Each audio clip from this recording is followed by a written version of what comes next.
There is one very powerful anti-inflammatory food that is going to surprise you. And I wish I knew about this a long time ago when I had my inflammation. I had a lot of gut inflammation, but you can apply this to any inflammation. This also applies to people with autoimmune diseases and anyone with a condition that is itis, which is inflammation of fill in the blank. Now, there is a huge connection and relationship between inflammation in your joints and inflammation in the gut.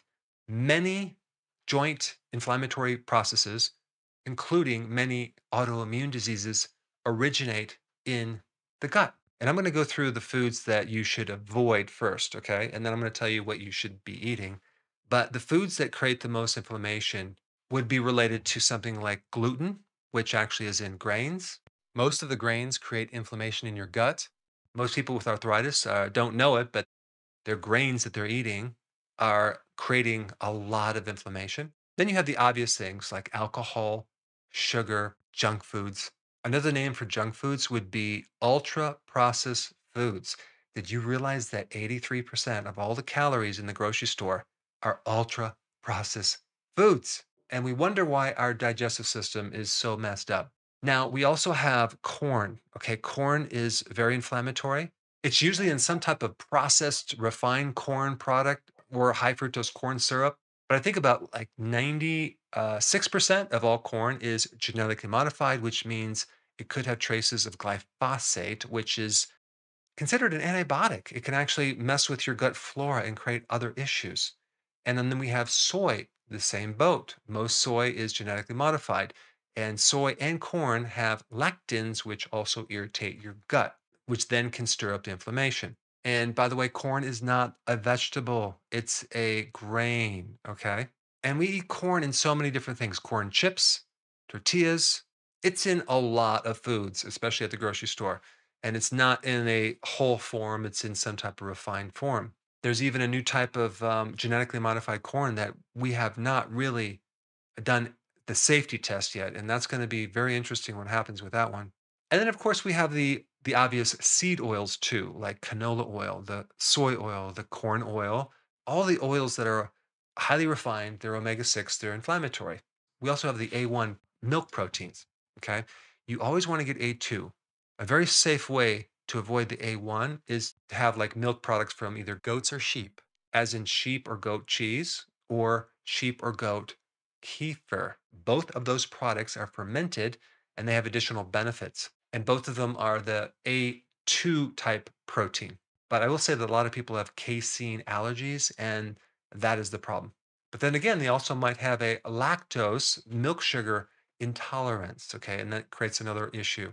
The same thing with gluten. You don't necessarily have to have an allergy, it could just be a gluten intolerance.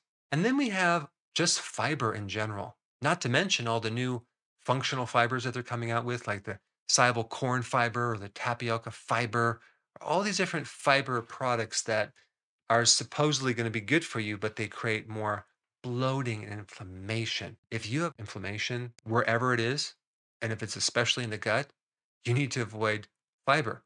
And that includes all fiber, and especially the so called healthy, like plant proteins and beans and legumes and even vegetables. That's going to actually irritate your colon. You should probably do carnivore for a while and you'll probably feel a lot better. But I just listed all of the foods that greatly contribute to inflammation. So now let's talk about the most important food to get rid of your inflammation.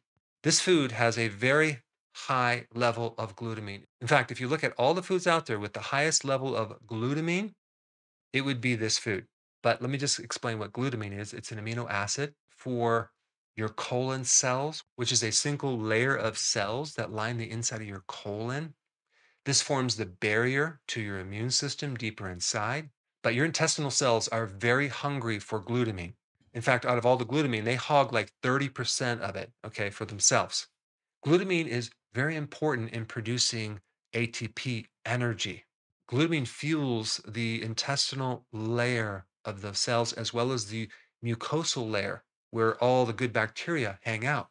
And glutamine supports tight junctions. You see, I originally talked about this gut being a source of inflammation, but I didn't describe exactly what's occurring. What's occurring is leaky gut, which is intestinal hyperpermeability. You basically have holes in this single layer cell that goes right in, and larger molecules of food that are not broken down can get through there. And then your immune system tags them as a foreign entity to be destroyed. And that's when you start developing antibodies and allergies against foods. So, this problem really is a bypass of normal immigration. It doesn't give the normal stamp of approval through the immune system, and it gets through and it creates a lot of problems for you. So, all of those bad foods I talked about kind of put a hole through your intestine. And glutamine is the solution for that. But now the question is, what food has the most glutamine?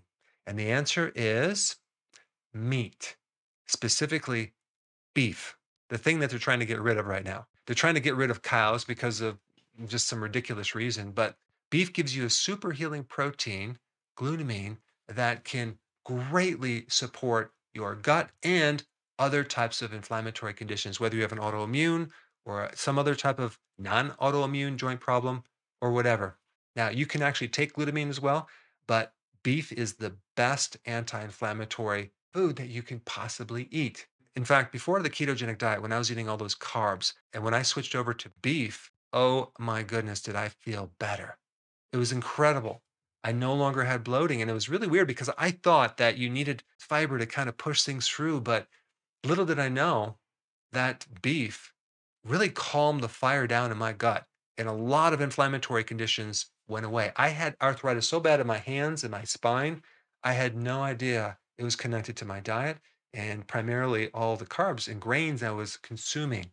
You just have to try it. Let's say that you're a vegan and you want to know what is the best vegan source of glutamine. Ready for this? Cabbage.